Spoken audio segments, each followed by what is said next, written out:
So we're joined here today by Fred Gambino, a famous, illustrious illustrator and digital pioneer. So obviously you're known for your fantasy and science fiction illustrations, Fred. But did you have an interest in science fiction and fantasy growing up? As far back as I can remember, I was interested in science fiction and not so much fantasy, more science fiction, I think. And I Hmm. kind of grew up on the Jerry Anderson, Thunderbird, Supercar, Steve Zodiac, 5 XL5. They were kind of big influences when I was a kid. And I remember my mother looking through the paper and seeing that there was a new science fiction program on called Doctor Who. Right. And so that sounded good. So I started watching that. So yeah, it all goes back to, yeah, but as far back as I can remember, I was drawing and scribbling and science fiction imagery. And what sort of things were you drawing back then? Just basically science fiction, the spaceships and things like that. Um, when I was very young, I mean, we're talking 7 years old at this point. So it was all, Ah, it was mainly trying to draw the Jerry Anderson characters or doing drawings of the TARDIS with aliens hovering outside, that kind of thing. So yeah, they were very, I did try and get hold of some of those images, but we've lost the book. So okay. So at what point did you decide that that was a career for you? it was difficult. I came out of school. The few things I was I was good at English. I was good at art. I was good at woodworking when I came out of school, Hmm. and there was a lot of pressure to do something that would lead to a paying job. So I did toy with the idea of becoming a joiner, an apprentice joiner at one Right. point. And then, and I also thought that I might be a writer at one point as well. But none Hmm. of those, well, I suppose the joiner might have brought income in immediately, but certainly a writer wouldn't have done. So then I thought, well, I quite like art, was probably the best thing that I did. So I thought I would go to art college. Hmm. Again, trying to think about something that might actually make me some money. I ended up doing a graphic design course rather than an art course Hmm. um, for 4 years. How did that work for you? The course itself was a bit dysfunctional, and we had many heads of department while I was there. Hmm. Um, they had different ideas of what graphic design should be. So by about halfway through, I pretty much left to my own devices, and I just started. I remember going to see an exhibition of Chris Foss Hmm. painted in Birmingham, and I thought, well, this is what I want to do. I mean, at that time, publishers were the biggest patrons of science fiction art, Yeah. and so I'm going to be a book cover illustrator. That seemed like the logical thing to do. And because the art course, the graphic design course, was so dysfunctional, I was pretty much left to my own devices. So I spent the last 2 years trying to be an illustrator. And even though I was at college, there was one or two tutors there that were helpful, that were interested in illustration, that I got some Yeah. help from. But largely, I was just left to my own devices. So consequently, when I came to the end of the 4 years, I didn't have enough graphic design work in the portfolio to really get me a job as a graphic designer. And I also didn't have enough illustration work. I didn't have enough experience as an illustrator, really, to enable me to get bookable work, which is what I wanted to do. So I was kind of left in limbo, Right. really. So what I did was I took a job delivering groceries part time, and I do that in the mornings, and then in the afternoon I would go back and just paint science fiction imagery, not necessarily just science fiction at that point. I just wanted to be an illustrator, Yeah. so I painted all sorts of stuff, and I would go down to the publishers. At that time there were more books being published than there were artists to do the covers, so there was a demand for it, Hmm. but the established illustrators still got all the work because obviously if you're an art director you tend to use the people that you know. So Yeah. although the work, they needed illustrators, it was still difficult to get your foot in the door, but the art directors were more open to seeing than maybe they are now. So it was easy to just ring them up and say, I've got a portfolio of work, can you spare half an hour to come and look at it? So I did that a few times, and I remember going to Pan Books, and David Larkin was the art director at Pan Books at that time, and he was the one that gave me my first commission, which was a war book, the title of which I can't remember. Was it difficult getting the work? Because I would imagine that all the publishers would be based in London, and you were based in, was it Derbyshire? Yeah, that's right. We thought about going down to London, but it was so expensive and there was no real need to do it. Hmm. And so I got that first commission from David Larkin, and then I found an agent down in London, and I didn't really need to go down there, so I carried on working in Hmm. Derbyshire. It Well, was you felt very it was different important. to, sorry, go No, on. you carry on, sorry. I was going to say it was a very different experience to working remotely today because there was no internet. So Yeah, everything had to be done by post, and everything had to be sent down on the train. The Red Star was right. the thing that we used at that time. So let's say you got a commission to do a book cover. How much research would you do on that subject matter? It would depend on what the subject was. I mean, say I did all sorts of different genres. So there were war books, and latterly I did quite a few historical dramas as well.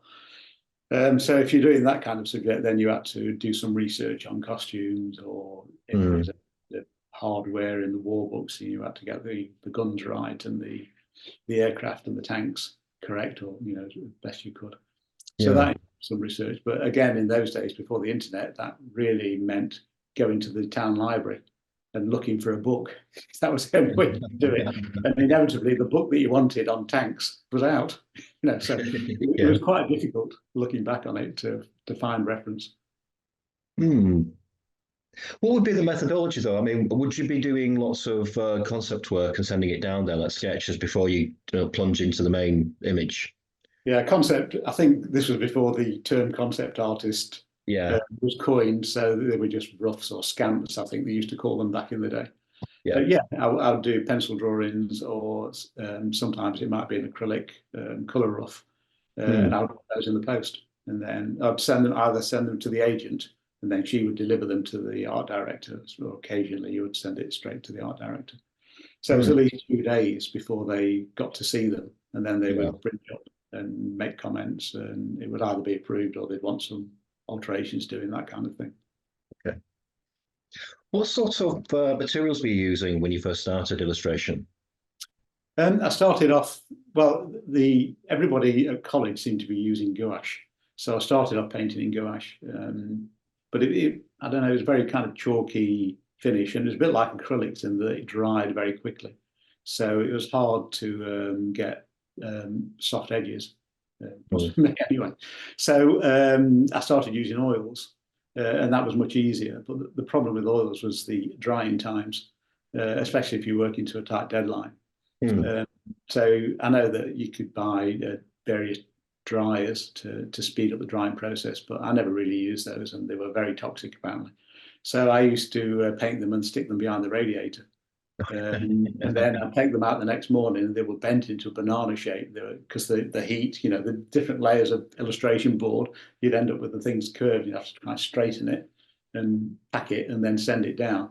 But even sometimes, even though the painting felt dry, it wasn't. And so I'd get irate art directors ringing me up and saying that there were several inches of overlay stuck to this painting, and how the hell were they going to get it off? So it was a bit of a nightmare. So in the end, I had to find some other way, and I moved to acrylics using the airbrush. Hmm. Uh, Gave me the best of both worlds. It was quick drying. There was no the drying issues, but I could use the airbrush to get the soft edges and the glows and that kind of thing. Yeah. And typically in the UK, that's what everybody was doing. I think probably because they were all following in Chris Foster's footsteps. So we were tending to use airbrush more over here, whereas the Americans tended to use oils more. They were much more traditional in the way they approached the illustration Hmm. work. I first became aware of your work when I was about 9 years old, and I was we had this Making me classroom. feel old now, Sean. Yeah. So, but we had this little corner of the classroom that was a sort of a library type. You had book Ladybird books and that sort of thing, but it had a couple of bookshelves, and I found the book Space Wreck, Right. and that was my introduction. I didn't know it was you, obviously, at the time. There's other people in the book, but yes, I was doing a bit of research for these interviews, and I realised, I was talking to the guy that did these amazing bits of work that I was drooling over when I was 9. So, are you surprised at how much there's a lot of nostalgia attached to those books now, isn't there? It's amazing to me that they've had so much longevity and they have been so influential. I was watching Brian Cox, the science guy on the BBC. I forget which shows he was on, but he was holding up one of the Terran Trade Association books and saying that what an influence it had been and how it made him really led him down the path of being a scientist, and that his son was now into them as well. But they were very, they were just kind of knockoff an idea that Stuart Cowley had, I think. I think he had the original idea, but he was certainly the art director on them. And they were so cheaply produced that they didn't really commission many illustrations. The one you're talking about, the Space Wreck cover, that was an actual commission that they got me to do. Right. But the first ones were just second rights. They were images that were already produced as book covers. Yeah. And then they would pay a small amount to reuse them in the book. So that's how they started. And the story is that Stuart Cowley wasn't, because he was the art director, he wasn't supposed to be the writer as well. And he did commission somebody to do the writing, but he wasn't happy with it. So he wrote them himself under a pseudonym. And then they turned out to be successful. They sold really well. So they said to him, get that same writer in again, Stuart. But of course, they then had to come clean and admit that he was the one that actually wrote them. And yeah, they've carried on down the years now. You've got Facebook pages devoted to them. I went for a job interview at a games company some years ago. And the first thing the guy said to me as I walked through the door was, I've got one thing to say to you, Terran Trade Association, which threw me a little bit. I wasn't expecting that. I wasn't quite sure what I was supposed to say to that. Anyway, I got the job. I did work there for a year and a half. Well, nostalgia, I looked on eBay just see if I could pick up a copy of a few of these books, and I thought they'd be going for, I don't know, 20-30 quid or something like that. They're £200 or £300 more, aren't they? And I don't know if you've ever had a look on eBay. I was like, "My bloody hell!" But it just shows the love of them, that they're so, collectible. Yeah, absolutely. Yeah, well, if I ever get short, I'll know what to do with mine. Well, one of the other books that I read, and it was a while ago now, but again, it's one of those instances where I didn't know it was you that did the cover, and that was the Asimov set of books, Right. where there was it six covers that all sort of joined together across. If you laid them all out together, you could make a full image. Yeah, a big panorama of Trantor, the main city, which was kind of borrowed by George Lucas and became Coruscant in the Star Wars movies. Right. Asimov was the first. He's the one that everybody thinks of with a planet-wide city, with Yeah. The images that commission came to me because they'd had some issues with an artist beforehand, and they wanted them producing very quickly. So I got to do the job. And as you say, it was the idea was it's going to be one painted divided up into six covers. Yeah. But there was no way that I could paint it as one long painting because I couldn't find a piece of illustration board big enough to do it, and B, the chances of them surviving the trip on the train without getting damaged, I thought it's just not going to survive. So I had to paint it in two halves. So I painted the left-hand side and then the right-hand side. And because there was so much pressure to get them done, the deadline was so tight, and I was working stupid hours, like 13, 14 hours constantly for almost 2 weeks to get these things done. I painted the first half and then I had to send that down to London. So what I did was I stuck a piece of card on the right-hand side of the left-hand panel. Yeah. So I was painting and spraying, the colours would spread onto this piece of card. And then sent the left-hand one away, but I still had the strip of card to help me match the colours for the right-hand side. So that was on its way to London. I was painting the right-hand side. Yeah, it was very intense, and they were very detailed paintings. Particularly on the left-hand side of the cityscape, there's all those little lights, like millions of tiny little lights in the city, which I did with a technical pen or a pedograph filled with white acrylic. So I was there for hours dotting all these lights. It was insane, really. What did you use for reference for the ships on that?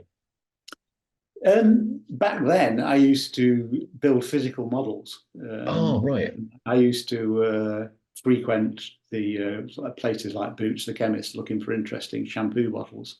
And it wasn't just for the Asimov. I used to do this all the time. I'd build physical models and photograph them and then use that as reference. But if you look at that Trantor particularly, on the right-hand side, there's a spacecraft flying towards you, and that's a shampoo bottle with a couple of A10 engines from a tank buster model on the side of that. And the big tower with the kind of egg-shaped domes on them, the egg-shaped bits were shrink wrap that Easter eggs came in. Yeah. So a big cardboard roll, cardboard tube, and stuck these things on the side and then sprayed them with car paint, what I used to do, and then set them up and photograph them, and then use that as reference. Put it all together. It's interesting actually because I know one of the guys that worked on a lot of Jerry Anderson stuff, like the models, and they did the same sort of thing. They used like household, everything really to make things. One of the funniest stories was, when you get hand wash bottles and you get that little pump thing at the top. Yeah. They use those as the landing gear, because it cushions. Right. Yeah. That was an interesting thing. Have you ever had a commission that's not gone completely right, where you've just, either you've had a garbled brief about it and, you've not really sort of done it the way that they've wanted? I can't really think of any specific example where that's happened. I did have one issue where I did, it was a special 45 RPM disc, for the kids, that's like a vinyl disc that you place onto a record player. And the record player, of course, had the little shiny center, I don't know what you call it, where the record sat. There's a hole in the record, obviously it sat on that kind of thing. So it was for AC/DC, and I did a portrait of Angus Young sat in his shoes holding a guitar. So I got a mate of mine to sit in the pose that I wanted for the reference to the figure, and then I found pictures of Angus Young. I think they might have actually sent them to me, and so I then put his head on that. But what I didn't think about, and what they didn't think about, is where this little shiny metal bit was going to stick up. And of course, it was inevitable. It stuck up right in the middle of his shorts. They thought about it, and then we checked it out, and he'd got this little shiny phallus sticking out of his shorts. So I don't actually know what they did in the end, because they took the commission. I presume they used it, but I didn't see it in use. So. So obviously you're well known as well for your digital art, and you were one of the first sort of traditional painters that switched to that new medium. What prompted that? I was one of the first in publishing, really, I suppose. I was really busy all the time. It got to a point where I'd got, I don't know, 10 or 20 jobs all lined up one after the other. They're all on the back of the studio in envelopes, and I would do a job, send it off, pick up the next one.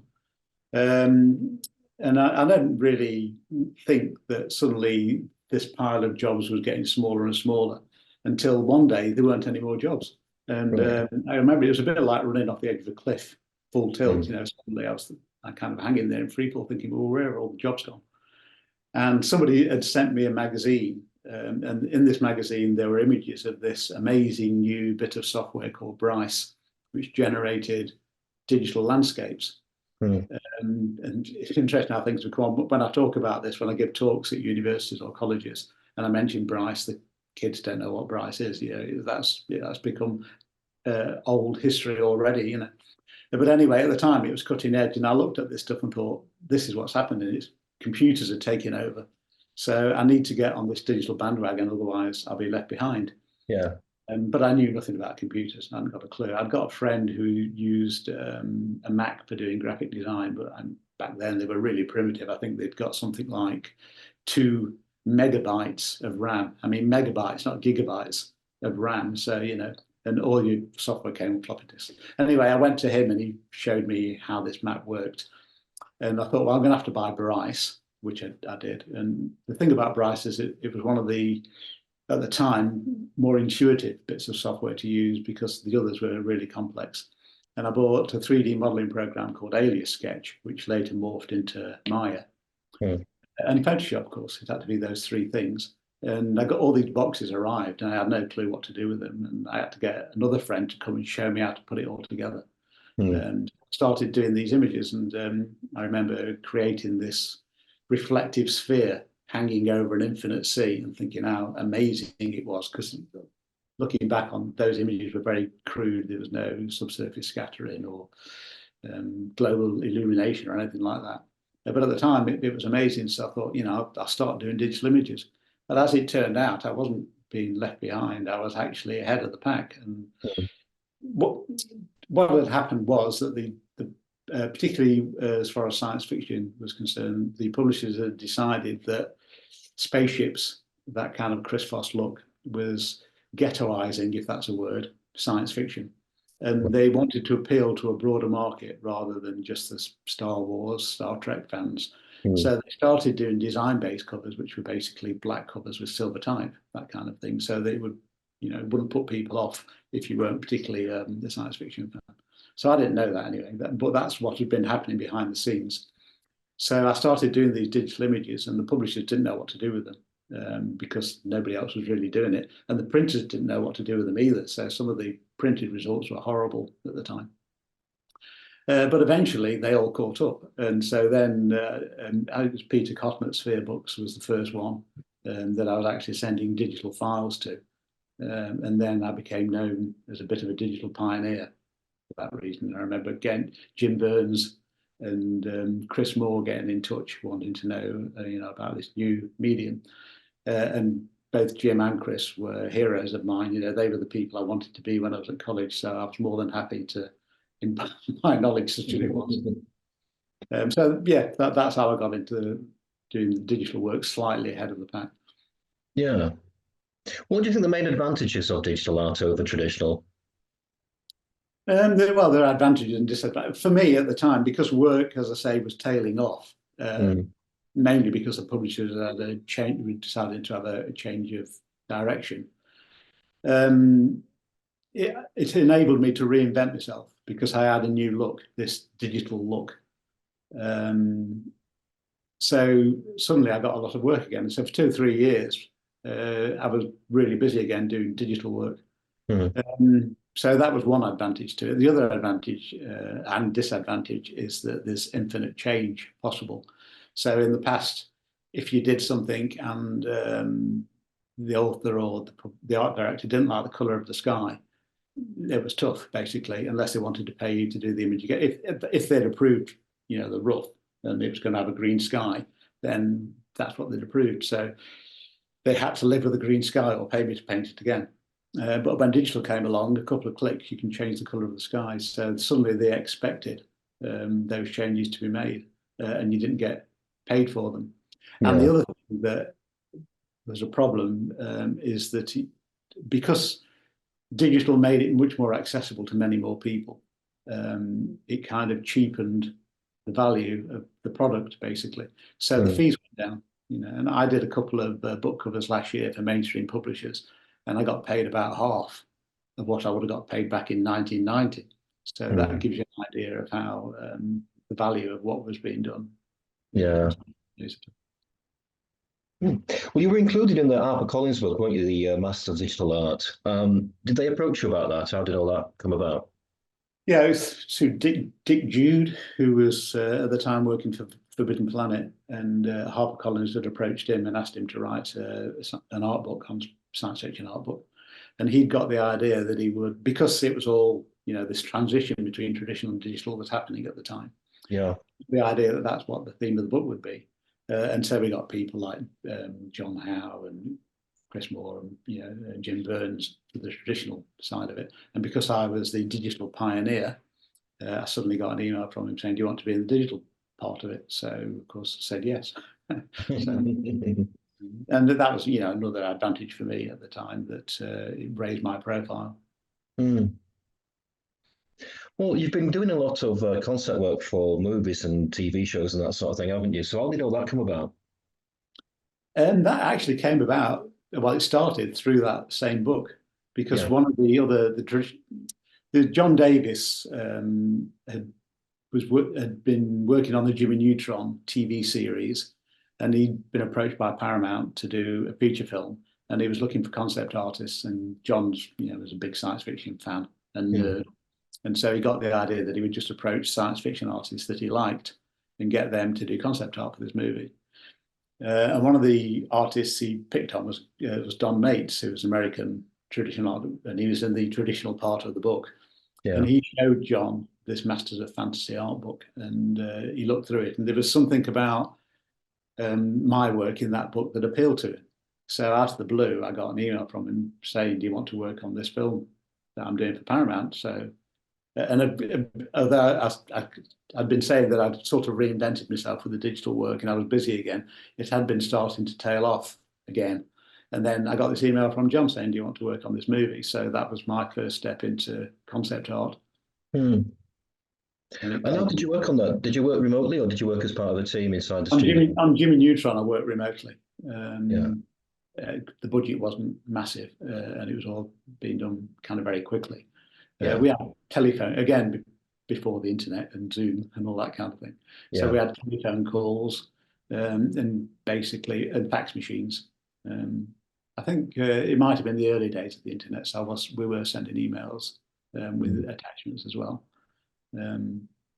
So yeah, that's how that kind of came about. And then later on in after the Jimmy Neutron movie was a big success, so John was approached by Tom Hanks to make a film of the Ant Bully, which was Tom Hanks's one of his favourite kids' books, which he read to his children. So John got the job of doing that, and because I'd worked on Neutron, I got a call from John saying, "Do you want to work on this new film that I'm working on called The Ant Bully?" So of course I said yes immediately. So we started off working remotely on that, and then in the end, when it became the big thing that it became, I got invited to go and work out there. So I worked in Dallas really for a year and a half in a place called Irving, which is just outside of Dallas actually. Right. Okay. Well, artists are generally known as loners, aren't they? So what was it like suddenly moving from, working on your own to working as, around other people, basically? Yeah, I never really enjoyed the loner part of it. And for a long while, I used to rent studio space from local photographers. So I did although we weren't working on the same project, I did have a group of people around me. And they Yeah. used to use my room as a common room. So at lunchtime, they'd all pile into the room and we'd play chess or whatever it is that we would do. So, and I enjoyed that, having people around me. And then they moved premises. So I ended up having to work from home. And I hated it. I really did. And again, before the internet really took off, so it wasn't possible to have all this online community that you've got these days. So I was basically on my own, and I really didn't like it at all. And then when I got the opportunity to go and work in Dallas with other people that were much more creative and talented than I was, I really enjoyed it. And I also learned a hell of a lot as well. My work improved exponentially, really. Through working with the production designers. How hands-on was John with you? I mean, what did you learn from John? John was very hands-on. I mean, some directors are, some aren't. Some really the hierarchy is the art department, the production designer, and the director. So you work through the production designer. The production designer takes the stuff to the director. But because both Neutron and the Ant Bully it was almost like a family business, really. I mean, the Ant Bully became huge. There were about 400 people working on it. But before that, it had been fairly small up there. And as I say, John's very interested in science fiction and a bit of a science fiction nerd. So he would often walk through the art department. But even before that, when the whole thing was kicking off and there was the Neutron side of it, which was full of people working, and then there was the Ant Bully part of the studio, which was empty basically because they hadn't brought the computers in or they hadn't got people working on it at that point. I remember the concept artist sitting around a table with John at one end, and he'd be typing the script, and we'd be doing concepts, and we'd be sending the concepts, and he'd be sending us ideas that he was coming up with. So it was a very interactive affair, and just a lot of fun. It really was a lot of fun, especially for me, who never worked in that kind of environment before. Yeah, and you've done a lot of work for Marvel as well, haven't you? I did some work for Marvel through Frame Store in London. Yeah. For Guardians of the Galaxy was the first one, and then Thor Ragnarok. And as you know, these Marvel films are so huge that no single VFX company can handle all the visual effects. And Mm, so it gets parceled out to different companies and they get particular scenes to do. And mm. Framestore got the job to create the interior of Nowhere, the big floating giant skull that everybody who's seen the film knows. And so I went and worked at Framestore for 3 months with Kevin Jenkins, who was the art director. And I knew Kev from the book cover days because he started off with the same agency, the Sarah Brown agency, which was my first agent. And Kev was with them. So I knew him from that period. And then he went off to Framestore and started off as a texture artist actually and worked his way up to being Mm. head of the art department. He created the concept art department at Framestore, really. And then he went off and he was actually production designer on some of the Star Wars films after that. So Mm. he kind of ended up in the stratosphere somewhere. But anyway, I got sucked along in his wake a little bit and ended up working on Guardians of the Galaxy. And that's how I got into Framestore. And then because I'd worked on Guardians, I then got the offer to go and work on Thor Ragnarok as well when that came about. How precious are they about the keeping the style just right? You know, did you get handed a Marvel style guide or a Bible or anything like that to work from? No, not at all, really. I mean, I think Kevin got a clear idea of what he wanted to do with the interior of Nowhere, so it was mainly down to him. Um, they were paranoid about security. The guy from Marvel came round with his briefcase, which I can't actually remember whether it's handcuffed to his wrist, but it might as well have been. And he was doing the tour of all the visual effects studios in London, Mm. opening it and showing concept group what the film was going to be, and then Yeah, he'd put it back in his case and he'd go off to the next visual effects house and show it to him. But they're really paranoid. You couldn't take anything out of the studio. You couldn't take anything home. Everything that was contained within Framestore. right. It was good fun. I really enjoyed it. I wasn't so keen on living in London and the daily commute on the underground. My agent Alison Eldred got an apartment in London, which she let me use. Otherwise, it would have been impossible to have done. But I Mm. had to do the daily commute from Muswell Hill to Soho. Right. I didn't really enjoy that part of it so much, but I did enjoy the buzz of the studio. Yeah. Working with other creative people. It's just great fun. Hmm. You worked on a lot of computer games as well, haven't you? Because you alluded to that previously. How did you get involved with all that? Was it Codemasters I've and worked I've worked on a few. I worked, as I say, I went for the interview. That was Codemasters, and I think mm, I got the job because they were doing Codemasters basically off do the Formula One game, and they did one or two other games as well. But they were doing a kids version of the Formula One game called, I think it ended up being called Race Stars.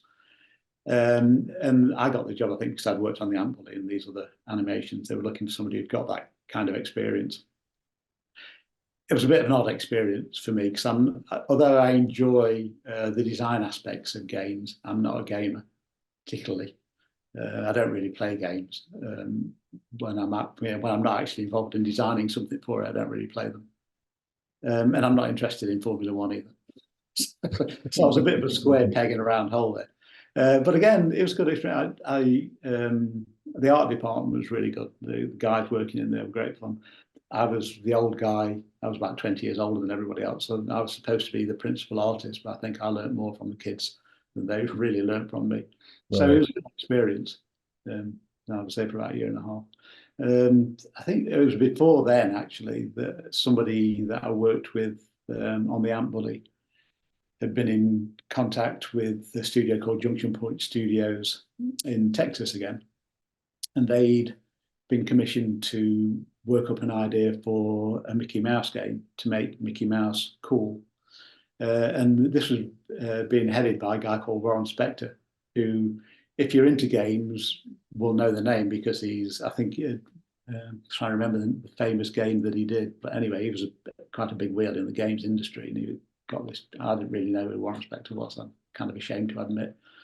So I did concept art for Epic Mickey, some of the initial concept art remotely.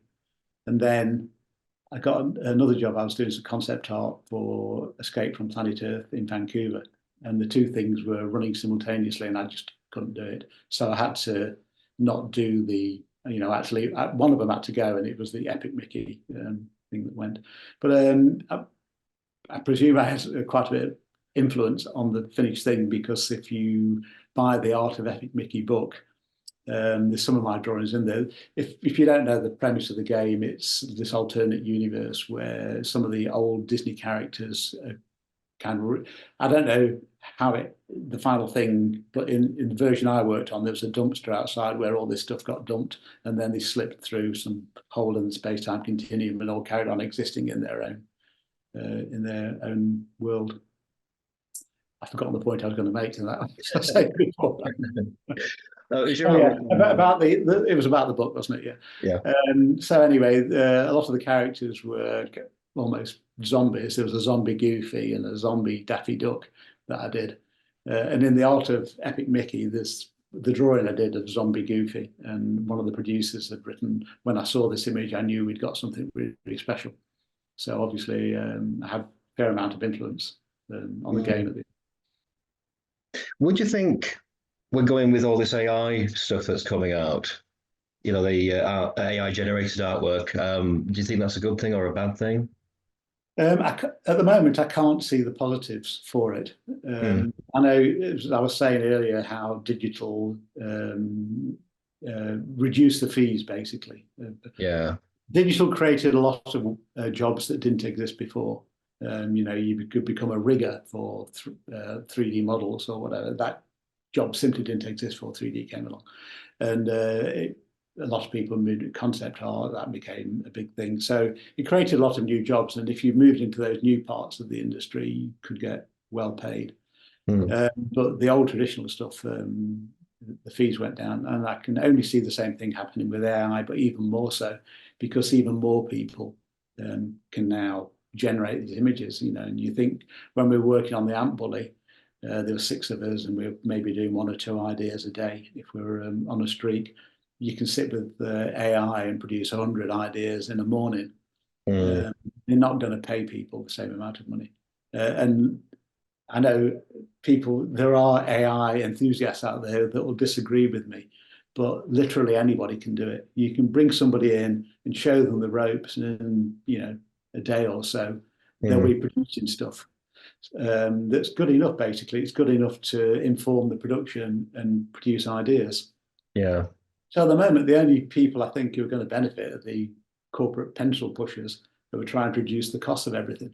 Yeah. So I don't see it as a positive move. I mean, digital was I got on that bandwagon very early, and it was a huge help to me. It really helped me. I can't see at the moment how AI is going to do the same thing. I might be wrong. It may well produce work that I can't imagine at the minute. But at the moment, I don't really see it as a positive move. Yeah. I think if you're an art director, concept artist working in the industry at the moment, you'll probably be okay for a while. But I think as we go down the line, it's going to get harder. Yeah, I think there's a certain look. I know you can change the sort of style of AI, but I can always tell AI, if it's generated, there's something just slightly off about it, isn't there? There is. I mean, it's much more flexible. You can get it to produce images in particular style. But the problem is that it's what I call the school of good enough.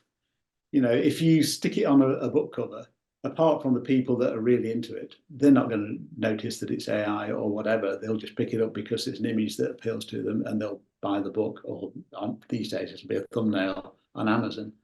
And it's the same for concept art. If you see all these wonderful paintings, concept art paintings, but actually when you're at the coalface, that's not what you're producing. You're producing quick, rough images, just ideas, and then it'll go on to the modelers or whatever to be refined and turned into something.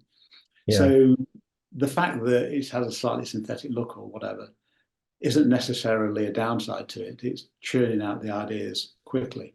And as I say, if you're talking about paying a concept artist 60, 100 grand a year, or even more if you're a really famous concept artist, as opposed to paying a fraction of that to churn out those ideas, you can just see where it'll go. Yeah. Do you think you'll ever retire? Hopefully not. Yeah, I mean, things have changed. I've sort of managed to reinvent myself along the years, and hopefully I'll carry on doing that. Obviously, you're known as an artist, but you turned into a writer. You wanted to be a writer, or you toyed with the idea of being a writer originally. Yeah, it was one of the things that I thought I might do when I was at college, and so the Dark Shepherd thing came about because, well, the kind of initial idea was when I was working on the Ant Bully, and the art department were all kind of displaced people. Some were from LA, some were from the UK or wherever. Yeah. So we were all on our own. We became a little close-knit group, and we would get together in the evenings and kind of chew the fat and swap stories. And one night, one of the guys said, "What's your story?"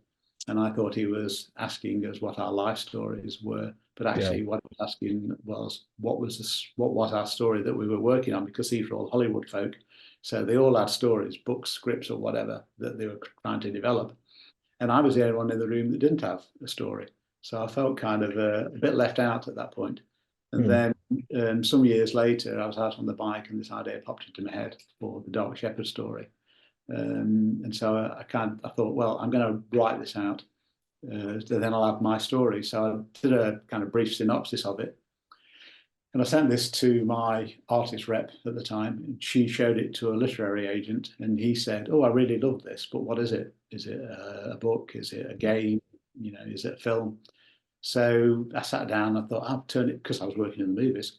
I'll turn it into a script, and so I spent 2 weeks writing this script, and then I sat back and waited for Steven Spielberg to ring, and of course that didn't happen. So then I thought, well, I'll write it as a novel. And that was like 14 years ago. And I've been writing this thing on and off all that time. Obviously, I've not been working on it for 14 years because there were long periods where I'd be working on a movie or illustrations or whatever. And I would write it and then I would leave it. And then I'd mention it to somebody and I'd show it to them and they'd say, "Oh, I really like this." And that would encourage me to carry on. So I'd write it for a bit longer and that would happen again. Until the end, I got the whole thing written. Yeah. And then cut a long story short, I found an editor who got invested in it, and again I showed it to him, and he really loved it. Everybody that I've shown it to that read it has come back and said, "Oh, I really love this." So that has encouraged me to keep going, because I would lose faith in it. I think, yeah, it's not very good actually, because I would lose faith. But anyway, all these people kept me going, and he got invested in it. A guy called Robert Runty, who's a Canadian editor, who was an acquisitions editor for a Canadian publisher at one time. He got invested in it and really helped me to knock it into shape and into a kind of professional story. But then I still didn't have somebody who was going to publish it, and I just threw it out there on Twitter. And my followers who was interested has always been interested in anything mention of the book, and he turned out, although I didn't, I just said, "All right, I'll send it to you on the proviso that you read it and actually give me an appraisal." And then it turned out that he read science fiction reviews, which I didn't know when I sent it to him. And he knew Ian Waits at Yukon Press. So Ian agreed to read it because he knew Patrick Mahon. And he liked it as well. So now it's published. And you can go onto Amazon or Yukon Press and pre-order it. But the publishing date is the 14th of May. 14th of May, brilliant. And what's it about? It's a ripping yarn in space. And it's basically the main character, Brielle, whose life that she's led up until she's a young woman turns out to have been a lie, basically, not been true. And she's in possession of a secret that she doesn't know she's possessed. She ends up being chased by the all-powerful Church of Second Light, and she is the only one that can find a mysterious rip in space-time which will save humanity from an ancient enemy. Right. How did you find working as a writer? Did you get really disciplined and just sort of wake up in the morning and make sure that you wrote something, or was it more just when you were inspired? I've never been a proper writer, as I say. I've written it over a period of time. Yeah. Sorry about that. That's a cat sharpening the claws on. So yeah, I've never written up until now, because Yukon have commissioned me to write book 2, because they obviously like book 1 so much. So now I am actually writing as a professional writer. Yeah. Yeah, I suppose it's still, I'm still suffering from imposter syndrome to imagine that I am actually a writer, but I'm playing at it.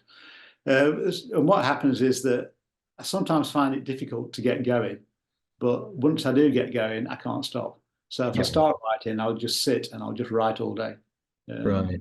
I might stop for lunch or whatever, obviously, but then I'll just get back, and ideas will be popping into my head. I'll be lying there in the middle of the night, and an idea will pop into my head. It's something that I can do, and the next morning, the first thing I do is get the computer going and get these ideas down before I forget them, and then I'm writing again. So I'm Yeah. writing all, and then I mean, in the past, as I say, I would lose faith with it and I would stop, but I can't do that now because I've got a deadline. So I've actually got to sit and finish it. So, but I'm enjoying it. I'm enjoying the process of doing it. It's something different. You did some images for it as well, didn't you, Hull, for a special edition?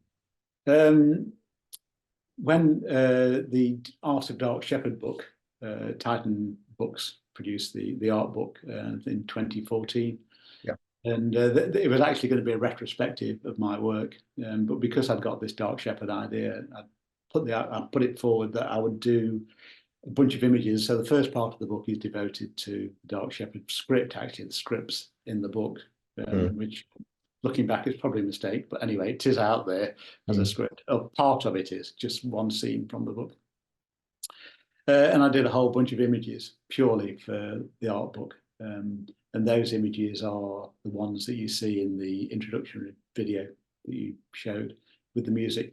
The musician Christian Hernandez approached me because he wanted to use some of my images to promote his music.